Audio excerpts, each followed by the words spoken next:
Ang AW159 Wildcat, anti-submarine helicopter ng Philippine Navy, inarmasan na. Ito nga po sa kasalukuyan ang isa sa pinakamalakas na helicopter ng ating bansa. Yan ang pag-uusapan natin, pero bago yan, kung bago ka lang sa aking channel, huwag mong kalimutang mag-like, subscribe at i-hit mo na rin ang notification bell button para lagi kang updated sa mga bagong videos natin.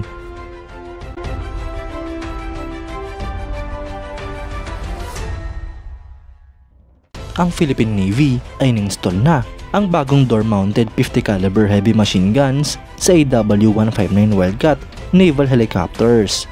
Dito nga po ay nag-participate din si AFP Western Command Chief at dating Naval Air Wing Chief Vice Admiral Alberto Carlos. Ang test nga po para sa bagong door-mounted 50 caliber heavy machine gun ay naganap sa Marine Base Gregorio Lim Firing Range sa Ternate, Cavite noong February 26, 2024.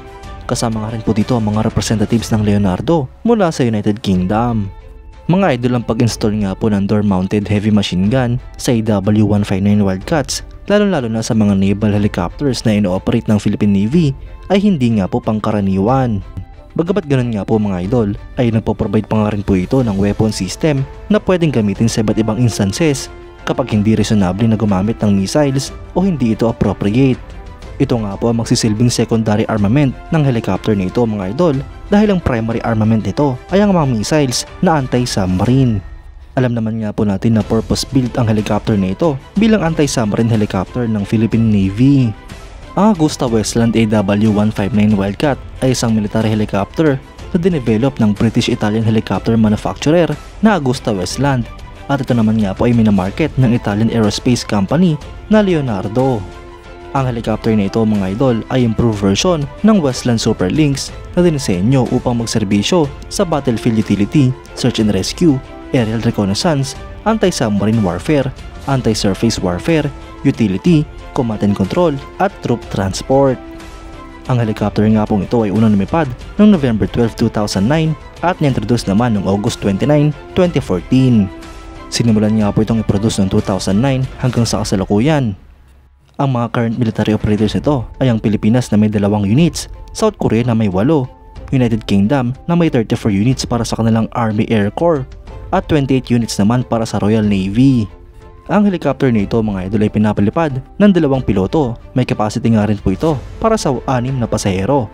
Ito nga po ay may habang 15.2 meters, height na 3.7 meters, empty weight na 3,300 kilograms at maximum takeoff weight na 6,000 kilograms. Para naman sa power plant mga idol ay meron nga po itong 2 LH-Tech CTS-800 4N turboshaft engine. Sa performance naman mga idol, ito nga po ay may maximum speed na 311 km per hour, range na 777 km at ferry range na 963 km. Sa armament naman mga idol, partikular sa ino-operate ng Philippine Navy, ay armado nga po ito ng K745 Blue Shark torpedoes at Spike NLAWS ATGM based anti-ship missiles. Kompleto nga rin po ito sa avionics tulad ng Tails underwater system, Sea Spray 7400E, air-to-surface multifunction radar, Westcam EOIR cameras at sonobuoys. Mga idol, maganda nga po ito at dagdag armado na ang mga helicopter ng Philippine Navy. Malaking tulong nga po ito para sa ating bansa upang mas magampanan ng helicopter na ito ang kanyang mga misyon. Dahil nga po dito mga idol ay mas lalakas pa ang capabilities ng helicopter na ito na pwedeng magamit ng Philippine Navy sa iba't ibang mga sitwasyon.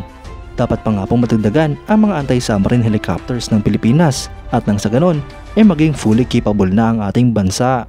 Sa isinasagawa nga pong modernization program ay maraming mga kababayan nating Pilipino ang umaasa na mas lalakas pa ang puwersa ng ating bansa at mas magiging solido ang ating depensa. Kayo mga idol, anong masasabi nyo? Comment down below for your thoughts and opinions.